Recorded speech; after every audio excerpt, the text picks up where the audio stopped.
Welcome, guys, to Love&BLoved Platform. And you can listen to this podcast episode on iTunes, Spotify, and in general on any platform that you prefer to listen to. But plus, this episode will be on YouTube as well, if you, like me, want to watch it instead. And today we have an amazing guest, Dr. Jane Mims. And Dr. Jane is certified psychotherapist, professional certified coach, an author and teacher and mentor, and specializing in executive management coaching and life coaching. And honestly, her resume is impressive. But in life, Jane have also overcome abusive family of origin and have survived a drunken, wife-beaten spouse. And guys, we must end the silence around domestic violence, sexual assaults, and other form of gender-based violence. Why, you might ask? Because it's human rights violation. And human rights are the basic rights and freedoms that belong to every person in the world, from birth until death. And honestly, it affects not only physical health, but the mental health as well, and may lead to self-harm, isolation, depression, and suicide. So it's very important to shed light to this issue. So today we have an expert, and please, like, if you hear something that will resonate with you, or you think there's someone need to hear this podcast, share this episode and reach out to Dr. Jane as well. So welcome, Dr. Jane, to Love&BLoved podcast. Thank you so much for having me, Lena, and just for the entire for your entire audience. I just want to say I wanted to come here today because I know that someone in this group, someone in this beautiful group of souls, needs to hear that there's hope. Somebody has some similarities to what I've been through, and so that's really what draws me to tell my story. So I hope that it does give hope for a happier tomorrow to at least one beautiful soul. Absolutely. And plus, when we hear this kind of stories, we stop believing the lie that we are alone. And I just recently read the statistic that 1 of 3 women in their lifetime will be abused sexually or physically. It's just such a terrible issue.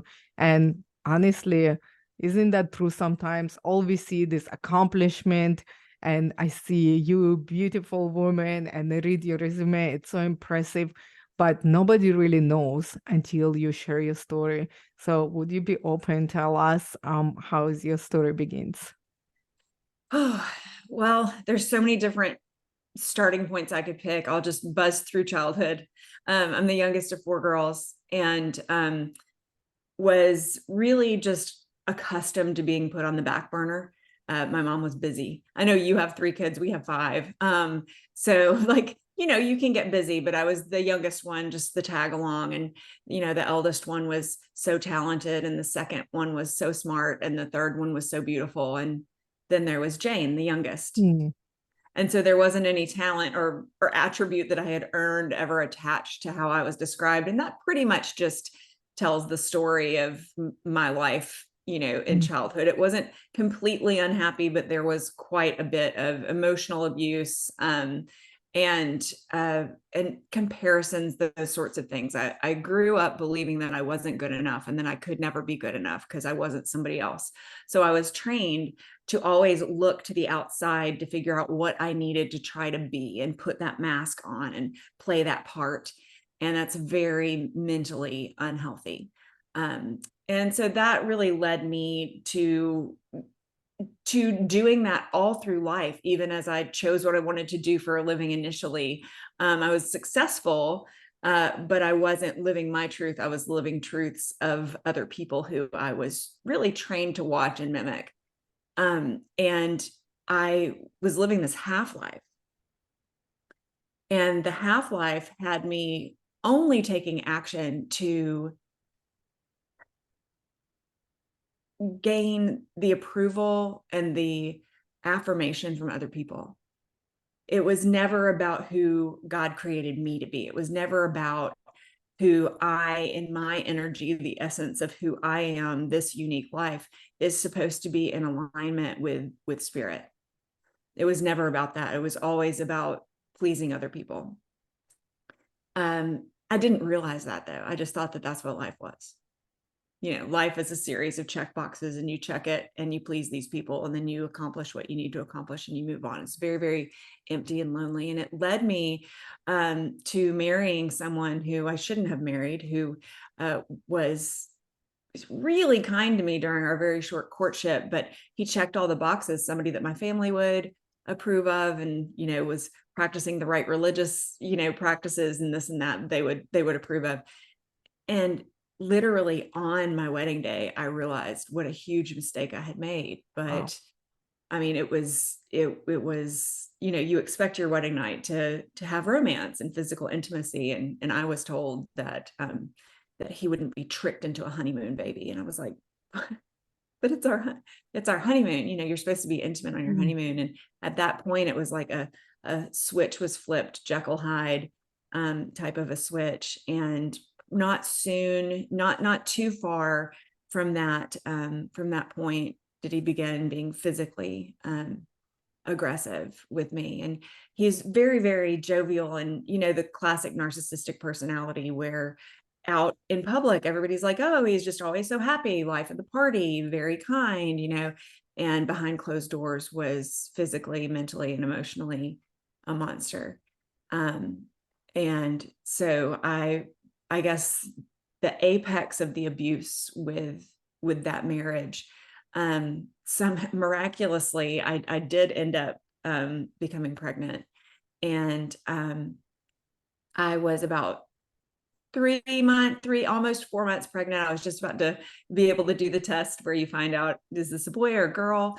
And he got very, very drunk. He's also an alcoholic, on top of everything else, mean and an alcoholic. And, alcohol just amplifies everything.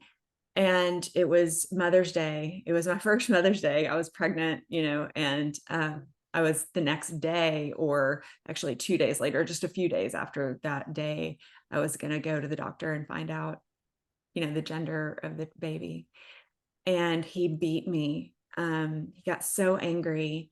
And I mean, honestly, I don't even know what he was angry about. He just was irritated and angry.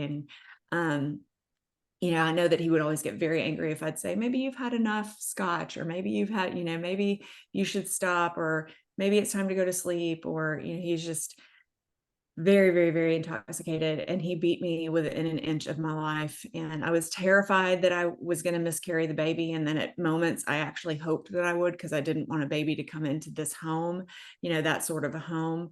And I just remember he knocked me unconscious. And my first conscious moments, he was holding a gun to my head. Oh my goodness. And I begged him not to, and then he turned the gun on himself. And this really infiltrated my nightmares for a long time. He turned the gun on himself, threatening his own life.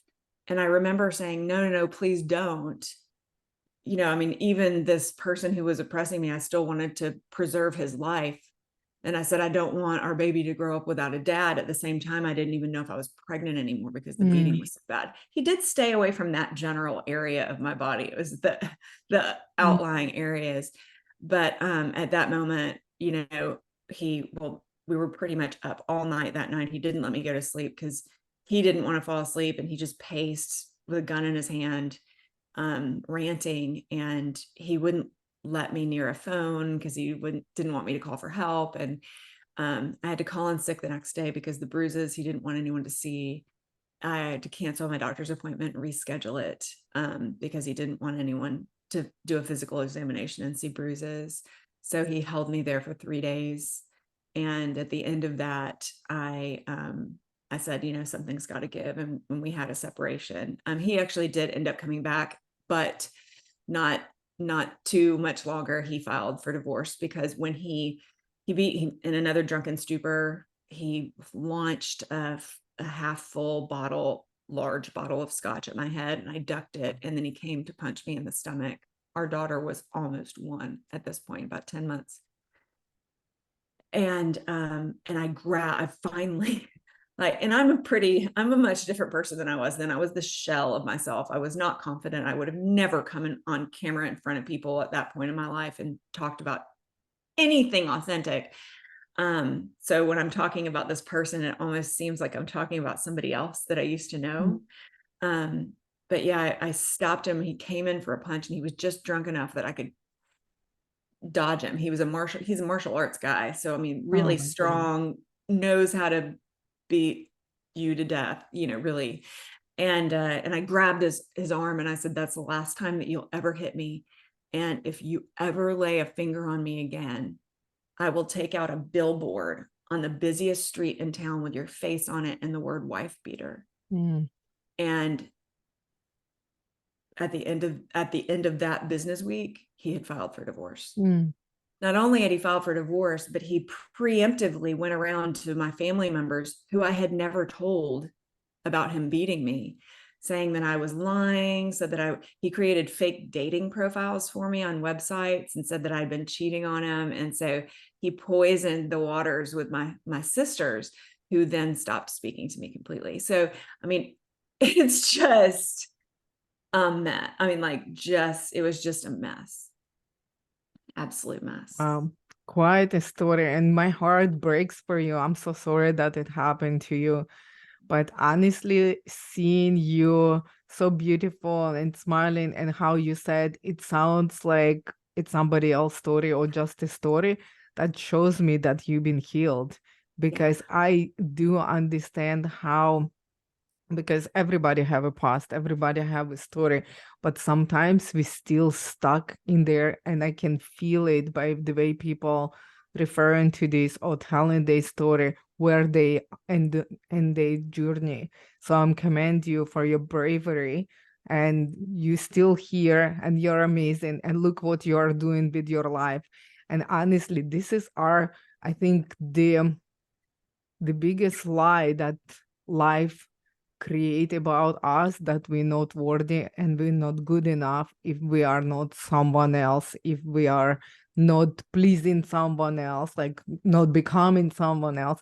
It's literally like this nagging voice telling us that as you are, it's not enough. Why I suffer with this self-worth and value as well because of my story. It took me a long time to understand and learn, with lots of help of the therapist and coaches, and just self-awareness and lots of God and empowerment, to understand that I don't have to be anyone else, that I am worthy and valuable today as who I am. I still have a journey, but it's definitely something.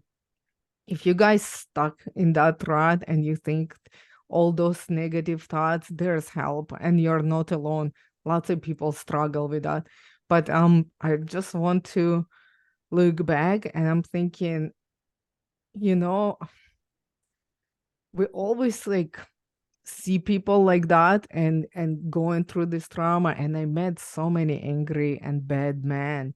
And now when I give my life to Christ and I live long enough, and I'm thinking, we're all so broken. We have so much trauma. So we are in the mess, in the rut, like half of the time, until we choose to become victorious or the victim. The fact that you stood up to him, and I bet if you ask him, he has trauma from the past, I bet he has the issues too, because people don't wake up and say, you know what, I'm gonna abuse my pregnant wife.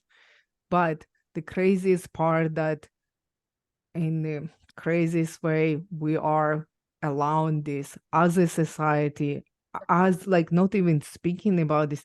Look, 5 years ago, who would come on a podcast or show or something and actually talk about the abuse and rape and human trafficking? We just now start speaking out about this. So it's definitely huge. Thank you to you and people like you who share this story. And what's interesting though, the part that you I cannot do this anymore. I cannot give you this power over me. I have to do something about it.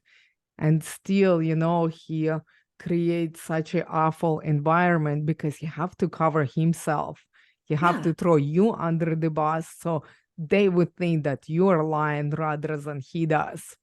Yeah. Well, and I mean, one of the worst elements of this looking back, and I mean, when I, like I said, I feel like I'm talking about someone else because I am healed and it has taken a while, and it's why I do what I do now. What you said about us all being broken, the name of my company is GILD, and it's literally named for this Japanese art of healing pottery, broken pottery. They put it back together with gold. And when I saw this, I thought, that's me. I'm this broken piece of pottery, and I was shattered into pieces.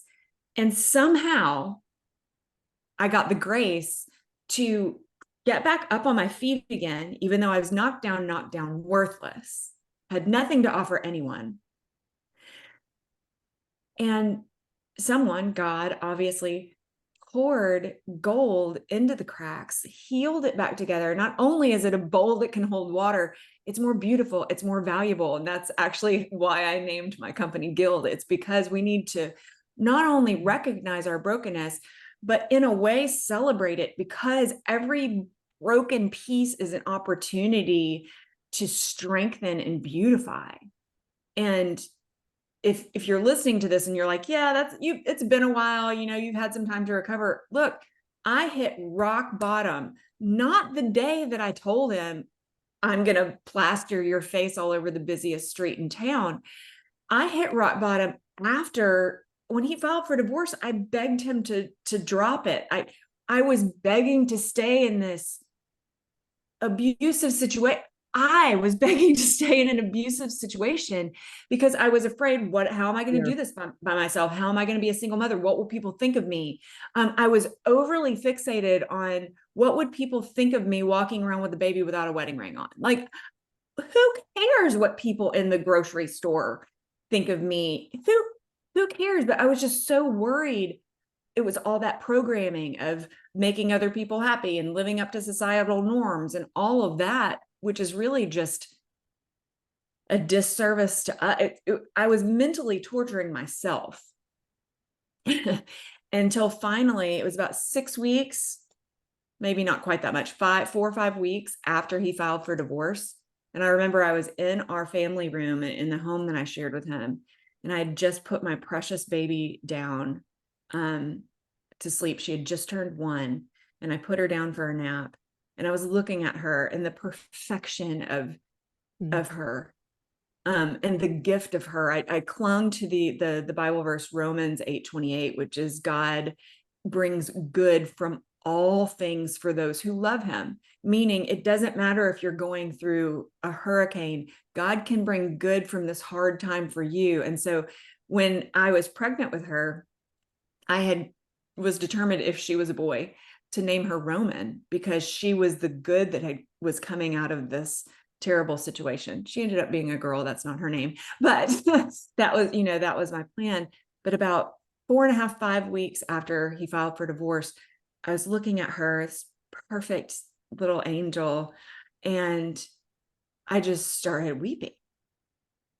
Just weeping. I had failed. Like, I had wanted to be married and have a family and have my family's approval, and I had all of that. But if this is what it looked like, where had I gone wrong? Because certainly this wasn't normal. And so I lost all the strength in my body. I collapsed to my knees on the floor, and I threw my hands up in the air. And like, just thinking about it, I can just feel all those feelings. I threw my hands up in the air and I said, I've been trying to drive this car. I obviously can't do it. I give up. I make no decisions. I make no more decisions. I only do what you tell me to do. I only take actions that are directed by you. I only follow your command. Just tell me what to do. And I'm stubborn, so you might have to scream at me, but I'll try to listen for the whispers.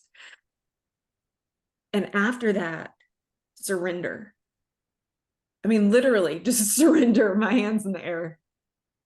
I got this peace, this indescribable peace. And then all of a sudden, something shifted in me. That's amazing. A strength just came from my belly, really. And I didn't cry anymore, and I didn't ask him to drop the lawsuit anymore. And I called my mother. She's passed away now, but at the time she did know that the abuse was happening. She was the only one. And my mom said something very important to me that was pivotal at that moment, because she knew that I was like praying that the divorce would stop and that we'd be able to heal everything. And ideally we would have been able to, but she said, I'm so glad to hear the strength in your voice. Mm. And then she said, I want you to consider that perhaps this divorce is a gift from God. You were staying true to your marriage vows. You were following everything that you thought that God wanted you to do. He was going to kill you one day. One day his finger would slip on the trigger. One day his punch will be a little too hard when it hits the side of your face. Have you ever considered that you're not only by going through with a divorce, you're not only accepting a gift, because I didn't start it. I didn't file for the divorce. I've never filed anything against him. Not once. I've never answered anything. I've just shown up. And she said, maybe you're not just saving your life, but maybe you're saving 2 lives. And at that point, and I mean, I was raised in a Catholic household. I was raised praying to Jesus. I was raised, but at that point, everything changed. Everything changed. And I started to create little shifts in my life. And those shifts, and if there's someone who's at that broken place, the falling on your knees place right now, and you're like, there's no way up, there is a way up. There is a way up. And Lena, I told you earlier before we started recording, I have a couple of events coming up, and I'm actually going to talk about the shifts that I discovered through lots of coaching, lots of therapy, went back to school, got my PhD, became a psychotherapist through all of this. That's what inspired me to do all of that. And so you'll have the link for people if they want to sign up to come to that class. Yes, absolutely. I put everything in show notes, and I said I will add that to my website because it's such an important issue, and I want you to guys have resources.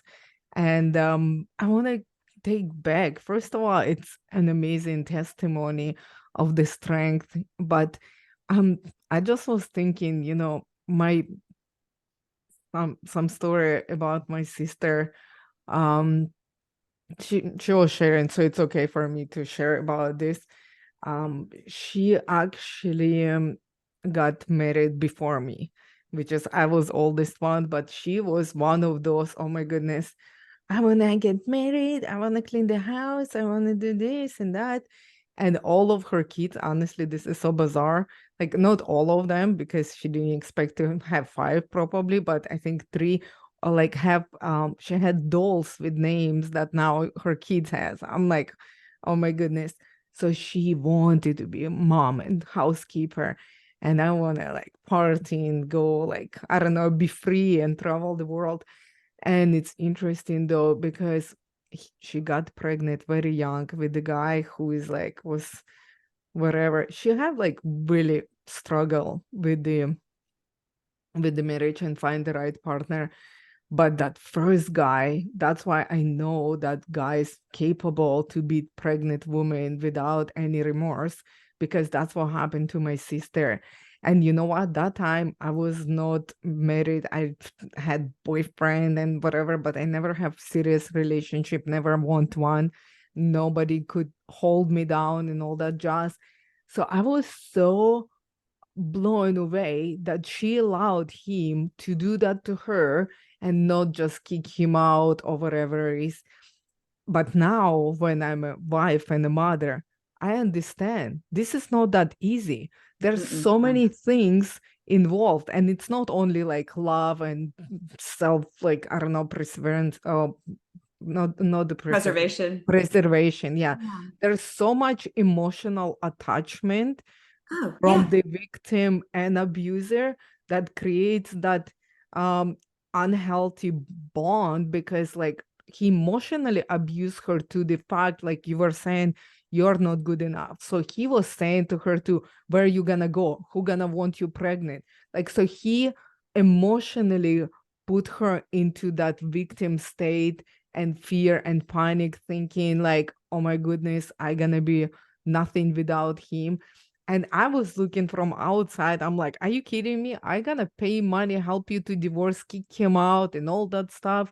So it's very easy to give the advice when you from outside. But It can is. you There's so tell many us? layers. There's so Yeah, many layers. And you want that picture, especially when you're pregnant. I mean, you want that picture of dad, mom, baby raising together. You want that to be a reality, and accepting that that's not what you have is a very, very difficult thing to come to terms with. It really is. And there are certain things that you've got to do mentally, certain exercises that you have to go through mentally that can help get you over that hurdle. For me, I already told you my biggest hurdle was no longer caring what other people think.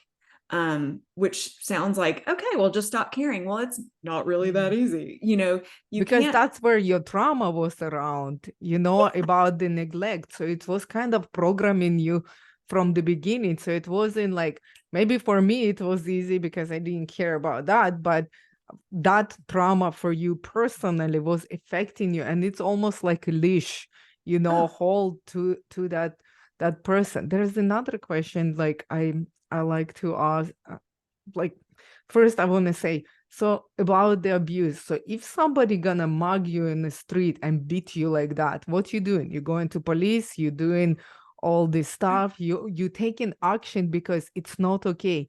But there you go, you are a wife, pregnant, being beaten all the time, being pregnant, and you still didn't go and charge him and stuff. Can you talk about those women that might be in those situations and they don't take in action because yeah. of what? Fear, or what Yeah, else can absolutely. stop them, I and can what talk to about it do? because I used to be one.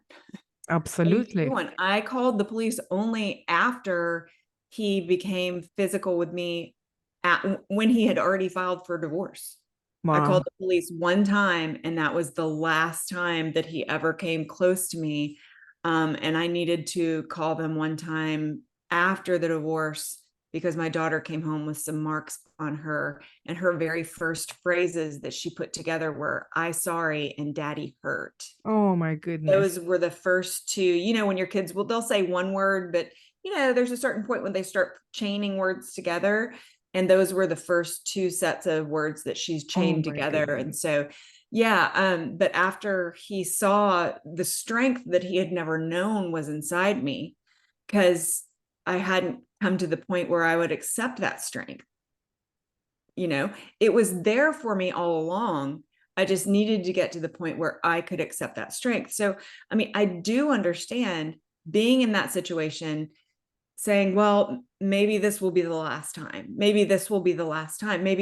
There are so many good days. Here's the worst lie that someone in this situation, that most everyone in this situation tells themselves. There are more good moments than there are bad moments. Yeah. That lie of, well, there's 24 hours in a day and only 1 hour every day is bad, or there's 7 days in a week and we've got 4 or 5 good days. It doesn't matter how much good you have. If the bad is abusive, you deserve better. And you may be scared financially. Maybe this person who's abusing you, one of the most common denominators, it wasn't present in my house. I actually did make more money than my ex-husband made, but as far as just salary income at that point. But one of the biggest drivers for women to stay in this situation, or anybody who's abused, because men are abused by women as well. We more commonly hear that it's the wife that's abused or the girlfriend or, whatever, but it definitely can go both ways. So I don't want to ignore that at all. But more commonly, men are stronger than women, and the physical abuse comes on the weaker or less strong of the two. But if you're in that place, usually the abuser is also the primary breadwinner. The abuser is the one that's bringing the most money into the household. And so there's also the survival instinct of how will I provide for myself? How will I provide for my children? And that can be very scary. But I'm just telling you, support for me came from places that I never expected. I mean, beautiful, I was concerned for that point. I was definitely concerned on that issue. But I mean, support came from the most unlikely places. An old friend who I'd had for a long time heard that I was going through a hard time and called me and said that she and her husband just wanted to send me $2,000, just out of the blue. I mean, just if you make room for miracles, then the miracles will move right in. So you have to take action. If you don't move, you're gonna stay in fear and nothing gonna change. But if you decide to change and ask for help, like Dr. Jane saying, there's gonna be different avenues for support. And honestly, and even like not only with the money, there's so many people volunteer their time for the different things. Like, you know what, when you actually come out and like what you need, like there's gonna be miracles. God's gonna provide, open all the doors. And right now I've been actually, because I'm part of Zonta International and we create awareness, we just donated $10,000 check to local women's shelter. So if you even thinking like, where are you gonna live? Where can I go with the baby? I need the legal services. There is like free services. And we actually went through in one of my city, one of the shelters. And they actually, what amazing, they have this room. And because we've been donating to this before as well, to this organization, so they show us around what they bought with this money. So they purchase all same looking furniture now, because before it was like all donated base and it's all random. And then they created this beautiful room as a playroom with the like change tables, the kids' toys, like almost like in daycare. And there's the door with the two-side mirror. So when mother have like this domestic violence or abuse, would call, and that's what we're advocating and sharing this awareness, raising awareness about the phone numbers and these services that available. So they bring mother and a baby or the child. They put the child with the social worker to play in that room, but mom watching the child and telling the police service, which comes to them in their civilian clothes. And on upstairs, all of them 24 hours, we actually went to see that as well. So they wearing just civilian clothes because when the woman in distress, it's very hard to talk the police officer. Absolutely. Especially That's like so about emotionally husband. informed. Yeah. And you know what? That. Uniform creates something. And it was funny because when I walk in and I saw them in civilian clothes and I was chatting, and then when I turned around and I saw the police, armors like with the stuff, it's right away took me aback, and I start perceiving the same human, but I saw the way they walk, the way they talk. I'm like, oh my gosh, that's police officers. But see how the brain works, and that's why they choose to go and investigate with the civilian clothes, because the woman right now in distress, so she's more open, and they're social workers and support. So if you guys, and honestly, I don't think in my city, it's one city that we have this kind of services. So if you Google, if you search, you can find it. And I know it's hard to go even thinking like, oh, I love this person. And you know what? Sometimes because he's providing, sometimes when it's more better days, and maybe he's a good father in the good days, maybe when he doesn't drink, he nice to you. Maybe when he in a good mood, he's not abusing you verbally and stuff like that, and you thinking like, okay, this is my husband, I chose him and he's good and who gonna love me and all this stuff. But on a bad day, he harming you emotionally, physically, in any other way. Like, honestly, if you feel threatened and you have this like bad thoughts, anxiety, like paranoia and all this stuff, you know that it's not okay. Yeah, you And can feel like your energetic feel. So our subconscious minds start making patterns when we're 3 months in utero. So if your mother's being abused, you're getting some of those patterns in your wow. subconscious minds, which is why you'll find a lot of the children of abused women end up being abused as well. It's because Wow. those patterns are in there. So if you find yourself struggling with these patterns and you're doing exactly what Lena was just saying, well, there's more good days than there are bad days. Okay, go ahead just right now. I'm not saying that you need to make a huge change.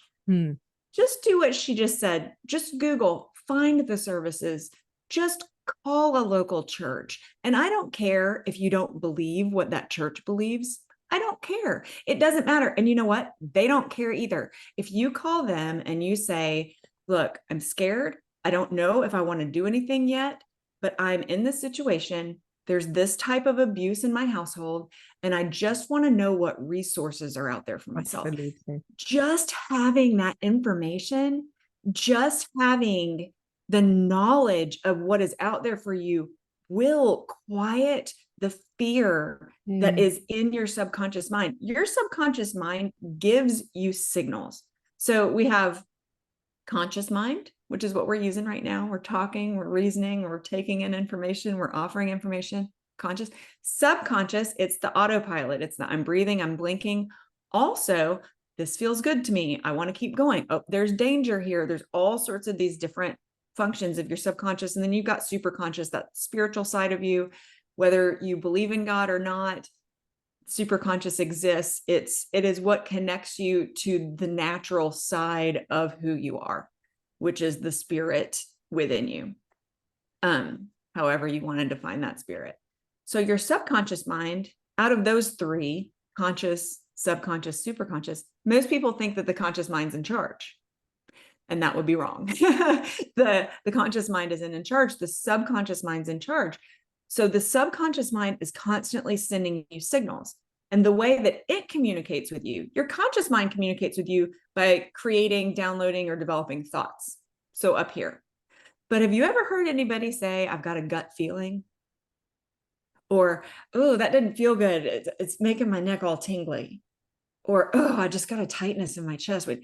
That is your subconscious mind speaking to you. All of these different physical signals, because the subconscious mind doesn't have a mouth, but it has the control panel for all of your nerve endings in your whole body. So what Lena just said is so wise. You've got to pay attention to, this doesn't feel good. Okay, wait a minute. I was listening to Lena and Dr. Jane, and Dr. Jane said that if something doesn't feel good, then that's my subconscious mind sending me a message. What message is it sending me? If it's sending you a message that feels like fear, that's because what you're experiencing or what you're thinking about is outside of your comfort zone. And for an abused person, your comfort zone is very unhealthy. So my comfort zone got me into an abusive marriage because my comfort zone was, don't live for yourself. Don't live for your truth. Don't live for your communion with your authentic connection to nature or the spirit or whatever. It was live for the approval of other people. So that was my comfort zone. So your comfort zone isn't comfortable. Your comfort zone is not healthy. Your comfort zone is made up of two things. One, what's familiar, and 2, what has been repeated, which is why someone like me, and I've got a pretty good self-esteem. I wouldn't say I'm egotistical, but I'd say that I'm confident in myself. 20 years ago, I was a wreck. I looked like I was confident, but I really felt worthless. And it was just this fake confidence that I was projecting to people. So when people who knew me back then hear my story, they're like, you were going through all that? They can't believe it. Mm. They can't believe that I went through what I went through. You always seemed so confident. Yeah. Well, I was taught to play Fake act. it. Yeah, absolutely. And sometimes people asking, how are you doing? And you saying, okay. And they never ask you follow-up question. Like, I honestly just experienced this with one of my friends in the church. I said to her, how are you doing? And she's like, oh, I'm good. I say, but how are you doing? And I'm thinking, why do I'm asking her the same question? She's like, I'm okay. And then I go, but how are you doing? I'm like, this is bizarre. I'm thinking about why you asking her like third time the same question. And I'm literally making coffee and I keep saying, how are you doing? How are you doing? How are you doing? And on the third time, she's like, okay, Lena, I cannot do this anymore. And she tells me stuff. I'm like, oh, that's why you ask 3 times.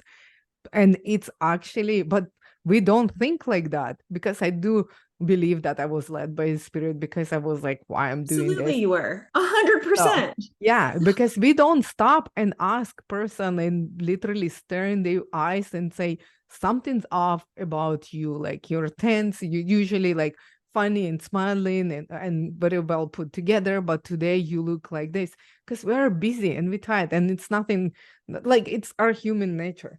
But the fact is, like, I never actually um heard the way you explain about the conscious subconscious mind and about the comfort zone. I never really heard that definition.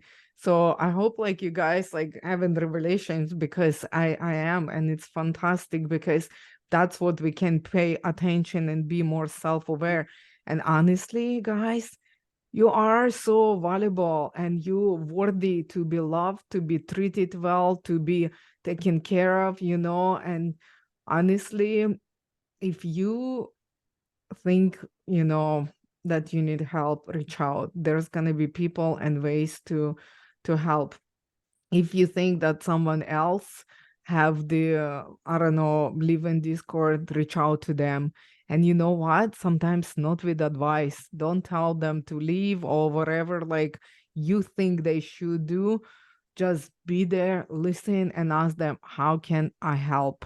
And please respect what they saying, because sometimes it's gonna be no, sometimes gonna be not right now.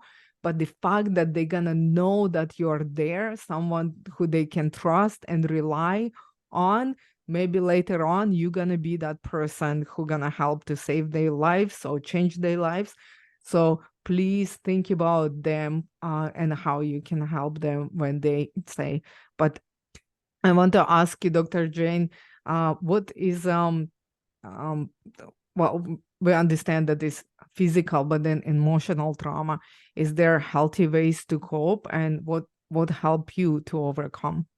Absolutely. That's a great question. I would say 2 things. First, just addressing what you had just said before I get to that answer. If you do know someone who's going to need these services, then you do the Google search. You have the list, you have them at the ready. And when the time comes, you'll have already done this research to help calm the very worried and upset heart of this dear soul who you want to help. So first of all, I mean, I would say that my transformation was nothing short of miraculous, and I know that. I know that that day that I fell to my knees, it was November the 24th. Mm. Every November 24th, I always look at I kind of feel as though it's my second birthday That's awesome. because I found my truth in the communion of spirit that day. So I would say when that happened, I knew that it was miraculous. I could feel it. I knew that there was something supernatural happening here. Can't really put my finger on what it is at the time, but I just started keeping journals. I started keeping journals of every single revelation that I had, every single every single opportunity that I took to learn, books, talking to people. I sought out different groups at churches and organizations to help me. I found this really phenomenal divorce support group at a church. It was a Christian church. It was a Presbyterian church, and we had people from all faith sets, people who didn't believe in any faith at all. Like, it was, they didn't care. They just wanted you to come. They wanted to support you. There are groups, you know, that will help you. And so I would say building that support system early on really, really helped. But I mean, there are definitely, there's really 5 primary shifts that everyone needs to make. And that's, you know, that's actually what I'm teaching in my upcoming event, Shift Your Life Live, that Lena will provide you her link for you to grab your spot there. But in Shift Your Life, we're going to spend a couple of hours together, and I'm going to take you through all of the steps that I took to really, I would say, rebuild my life. But even though, I mean, I had already had a life, you know, I already had a career, and I already had, you know, success, but to really truly start building my authentic life. I mean, first, there's several things that I would do. If you're in that situation, we've already talked about a couple, you know, find the resources that can help you, but then start reminding yourself every day. And you might say, I talk with my hands a lot, but I'm always holding a pen, because I never know when I'm going to want to write something down. And I always have my notebook with me. I've got a journal that I have every day. I journal in this. Gratitude, I journal. I have 5 different sections that I journal in every single day. And that I've also got my notes section. But get a little journal, and it doesn't have to be fancy like mine. It can be any, I don't know. I've got tons of like little notebooks around, any little tiny notebook. Just get a journal, start journaling 2 things. And I would say, if you do just get a journal book, you can start on one side, and then you flip it over, and it's like a fresh book on the other side, and you just meet them in the middle, and they'll pass each other up because they'll be on opposite pages. But first thing in the morning, journal 1 point of gratitude. I don't care if you're waking up in prison. There is something that you can be grateful for at that moment. Pick up your book, write 1 point. And I don't mean, let me go to my gratitude section. I don't mean that you have to be all poetic about it or anything. Let's see. I'm grateful for my health. That was yesterday. I'm grateful for our pets. I was awakened this morning. I am remarried happily, very happily, to a sweet, sweet person who would never be violent with me a day in his life. And he woke me up with our 2 dogs today. So that was my point of gratitude. And then on the other side, at the end of the day, I want you to write a point of reflection on the day, something that you did, thought, said, any little tiny minute. I mean, these aren't like life-changing things that I just read to you out of my gratitude journal. I'm so happy and grateful for friendships and laughter. That's another line. It was just one of the first thoughts that came. Beautiful. It's put your mind, body, and soul in this state of goodness. Everything's good. Predispose yourself to find what is right, even when you're surrounded by wrongness. Absolutely. You predispose your brain to find. So at the end of the day, so beginning of the day is just any point of gratitude. Some days I'm just happy for my pillow. I have a great pillow. I've had neck surgery, so pillows are very important. And so some days I'm just like, man, I love that pillow. I'm so happy and grateful for my pillow. No, I wanna stop you for a second, because I actually want to make sure you guys understand that sometimes, I don't know if it's trauma or what's going on, sometimes it's so hard to celebrate small things. We're looking for something gigantic to be grateful for. And I actually saw this on my daughter and on my husband when I give them some kind of like exercises about gratitude. They very logical people. So compared to me, I'm very like artsy all over the place, but they try to investigate, what am I grateful for, you know, rather than just pick something that just come to your mind, like pillow when you're waking up. You know, it doesn't have to be something grand. You don't have to look for it and make it like a chore and it's hard. Sometimes it's gonna be just sunny day in the winter time. Small Right. things gonna be enough. It's enough. Don't overthink. So I just want to point that out. Yeah, I love that. And really small. Don't say, oh, well, that's not big enough to write down. It could be something Exactly. huge. It could be something tiny. It could be something so small. I mean, if I'm not happy for my pets, I know one day on another page, I've written down like I'm so grateful for how fluffy and soft my animals are, because they're just so sweet for cuddling, and I'm a cuddly person. Like I love that. So you can just be, and who cares what it says? What you're doing with the gratitude journal is when you hit a bad day, because you're going to have one, I'm going to have one, everybody's going to have one. That gratitude journal is written in your penmanship from your perspective, day to day, 1 point every single day. At the end of 30 days, you have 30 things to read. So when you hit that hard day, you have this litany of things that have gone right. So it helps to remind you, it helps to override those negative subconscious signals. It helps to remind you, okay, today might be not so great, but look, there's goodness in your life. So take a breath. Now, at the end of the day, when you flip your journal and you start on the other side, I want you to have 1 point of reflection, 1 point of reflection about yourself that you're proud of. It's not, I should have done this differently. Okay, even if there were things that you should have done differently. And that's the only thing that you can think of is what you didn't do right. Then give yourself a point of reflection. It actually turns into a secondary gratitude point. Today, I made a bad choice. I'm grateful that I realized that I made a bad choice so that I can better inform my choices tomorrow. Good job recognizing. I mean, even if only And like that's self-criticism, huge. huge. I think we're so concentrating on this part, and then you can choose to beat yourself up because it's already happened. Nothing you can do about it. So it's Right. up to you how you're gonna react to it. You can beat yourself up, and which is like never ever nothing good come out from self-loathing. And you know that. Yeah. Everybody know that, and it doesn't feel good. And then you can choose to still find something good in it, and it's always something good in it, even just learning experience, Mhm. and now like, oh, I didn't know that I screw up, but now I know that's a good thing. Yeah. That means I'm not gonna do it again. Or if I do it again, you're like, oh, I guess I need to learn this. And it's always like, you always can be kind to yourself. I actually heard somebody says, we're saying to ourselves stuff that we're never gonna tell to anyone. Like, we're not gonna use those words Self-talk. on somebody else, but the way we talking to ourselves, it's terrible. And it's funny, like in a healthy relationship, nobody should speak to us that way as well.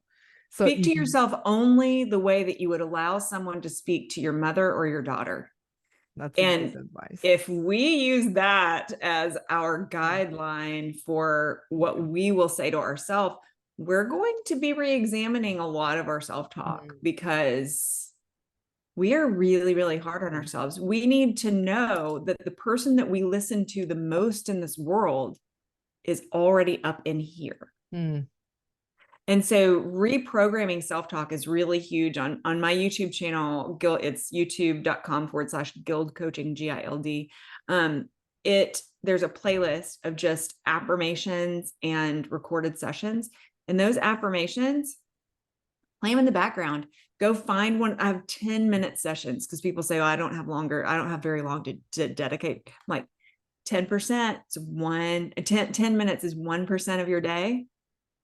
So you have 1% of your day to make the other 99% better. So play this 10-minute recording in the background. It has video with it. You don't need to watch it. It's just like video, because it's YouTube. You have to have a video element, but it's just audio. Just play it while you're getting ready in the morning, while you're in the shower. Just crank it like you would music or something. It's, find the topic that really you're like, oh, I need more self-confidence. Grab the one on self-confidence. Grab the one on embracing your authenticity, and just listen to that. Reprogram those thoughts. I hear people, Lena, have you ever heard somebody who has forgotten your name and they're like, oh, I'm terrible with names. What was your name again? Okay. Well, the reason that they're terrible at names is because they constantly reaffirm to themselves that they're terrible at names. So they've trained themselves to not remember people's names. And there, excuse me, Dr. Jane, I have thought like just now. So if you bet to yourself and like have this all negative self-talk, then when somebody speak to you like this, you will accept it because you already saying that to yourself and you believe in that you are that. So then you think that it's right way for them to treat you like that because you are that. Yeah, it So reaffirms the negativity that's already inside. Have you ever had one of those situations where you did something, anything, and a bunch of people said, "Oh, good job, good job," and then you get one piece of criticism from someone, and you may have been told good job by a dozen people, and then you get one piece of criticism, and all of a sudden, it's like none of the praise ever existed? oh, it happened to me, yeah. That's what your self-talk does. So you get negative, negative, negative, so that when somebody gives you a compliment, one of the most difficult parts of my journey, literally one of the most difficult parts of my journey was accepting compliments, was accepting praise for the post-change me. People, and someone would say, "Oh, wow, you did a really beautiful job with this." I'm like, "Oh no, it's okay." I was in a constant state of denying, in a constant state of denying. And so where was that coming from? That was coming from the subconscious old patterns. No, no, no, no, I can't possibly have done a good job. I couldn't possibly have done anything beautiful. I couldn't possibly have helped because I'm not worthy. I'm terrible. I nothing that I do is worthwhile. So it's that old lie coming up. And so you've got to tell yourself the new truths a million times to every one old lie. Really, really important just to repeat and repeat and repeat and repeat and repeat. I've reprogrammed patterns in my brain. I had a very negative money mindset growing up. I've helped people reprogram their negative money mindsets. Negative self-talk for self-worth so that I could open myself up to a beautiful, positive relationship, help people do that. There are ways to reprogram. You don't want to wipe clean the slate, like forget about where you came from. Where you came from is a very important vehicle that can help propel you into a direction for success.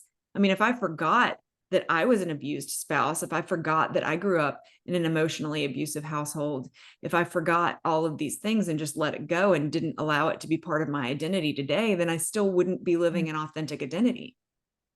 They are drivers for me to push forward and help people who have been through what I've been through, just like you. Actually, I would like this Bible verse comes to my mind. Oof, I don't remember like what is the verse, but it says rejoice in the troubles because it's gonna help you to build any character and the perseverance. You know what? It's I gotta First search. Corinthians. I think it's First Corinthians, either 1:10 or Second Corinthians 1:10. It's rejoice in your troubles of today because you are being prepared to help others in their troubles of tomorrow. Oh, this one little bit different. I know I have Okay. like some. Oh, this one I find it. It's actually it's Romans. Oh, And I was thinking that it is because you're gonna love this one. okay. So it says we can rejoice too when we run into problems and trials, for we know that they help us to develop endurance, and endurance develops strength of character, and character strength are confident hope of salvation. And because I have faith, this is what I believe 100%, and this hope will not lead to disappointment. And the same like when you were talking about miraculous and strength like from the knees, it's never going to be disappointing because people do be disappointed, but God will always show up. And for we know how dearly God loves us because he has given us the Holy Spirit to fill our hearts with his love. So there you go. So I thought I like love that. Yours is better than mine. it's really cool because it says that we have to be grateful for the troubles because look at you and myself as well. If somebody told me, can you like I was like dealing and with human trafficking and with abuse and with some like drug addiction, alcohol addiction. But now if you would say to me, like if would God said to me, I will wipe all your troubles and give you new life from the beginning, I would say no, because I love the person who I am today because of everything that happened to me. And more I'm digging into this self-awareness and try to figure out and master myself. And I'm looking back and I'm like, oh my gosh, this has made me a woman who I become today that I'm so proud of.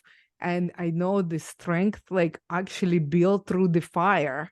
So I know it's scary. I know it's hard. I know you think that it's so dark and you have nowhere to go, not to like it's temporary. It's It is temporary. temporary. Just And don't give up. iron sharpens iron. So just think about it. Think about the how many things fire strengthens. Yes, it can destroy, but fire can also strengthen. I mean, Lena, you were telling me earlier that you cook a lot for your family, like 90% of the time. You use fire, you use heat. Heat isn't all bad. When you feel like you're in the pressure cooker of life, remind yourself that diamonds are made because of pressure. Remind yourself that when you feel broken, you can gild yourself. You can Ooh, add gold to those that cracks. was actually really cool, the story that you were telling about guilt. But there's another thing just popped in my head, and I'm sorry for interrupting you. Oh, It's when you feel that you buried, mm. think about you being planted. How Yep, you cool can is grow that? roots. So yeah, and honestly, like, oh my goodness, I keep looking at time. I'm like, why? Where is the time Where's go? the time gone? But I know. thank you so much, Dr. Jane. It was like amazing. So before I let you go, I would like to ask you my signature question so we Okay. can wrap up this episode. And the question is, what does love and to be loved means to you?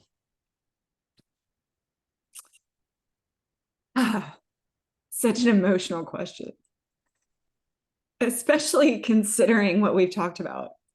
All this abuse. When you're abused, you can't quite wrap your mind around being loved because you don't have it. To love is to have it inside you. Because if you don't have it inside you, then you don't have it to give. But also, lots of us know that. But also, did you know that you have to acknowledge the feeling and concept of something inside in order to accept it anew?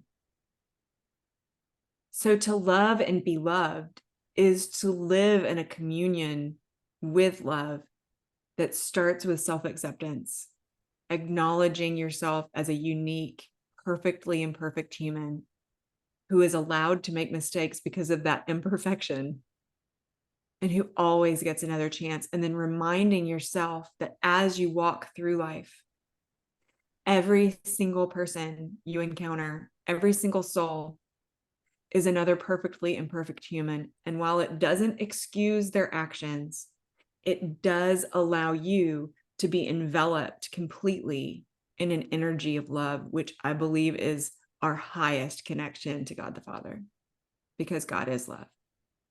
So that's what it means to me. That's beautiful. Thank you so much for sharing. And any final thoughts, Dr. Jane? I would just love, I mean, you said at the beginning that if anybody's struggling with this, they could reach out to you, they can reach out to me. I really do welcome anyone. Just, you can email me, you can call. My information's all over the internet, but my direct email address is jane@gildcoaching.com. You can reach out to me. You can go to shiftyourlifelive.com and sign up for our upcoming event. Just get into action, but don't get into action just to be moving. Get into actions that are aligned with where you want to go. And you want to go, if you're not sure, to a place of peace where at very least you have an emotional, mental, and physical safety, and where you know that you can have rest. And I mean rest of your mind, rest for your central nervous system, and just take a breath. That's amazing. And you guys, if you think this is not possible, look these two women who talking about our past. And I kid you not, it's absolute true. I have it. I have it all. My mind, my body, my soul is at peace and healed. My body feel healed. Like I still have something that I'm still working on, but it's just always gonna be a work in process. Like what is that called? Uh, but the fact is, I kid you not, I sleep, I loved, I calm, like I don't know, it's possible. I want you to know that there's hope, and I want you to want that too, because it's possible for you. If it's possible to these regular goals, like it will be possible for you as well. So Yes. thank you so much, Dr. Jane, for being our guest today. And you provided so much insight, and I have few revelation for myself, and I just have pleasure of meeting you and talking to you. And thank you so much for sharing your story by empowering, encouraging, and give hope to others. And I'm so grateful for our conversation, our listeners. And again, don't hesitate, guys, to reach out to Dr. Jane. I will post her and resume on all the links that we mentioned today on this episode. And stay tuned for another episode of Love and Beloved. And thank you so much for listening. And thank you so much, Dr. Jane, for you and your time. Thank you very much. I really appreciate you being here and being able to share.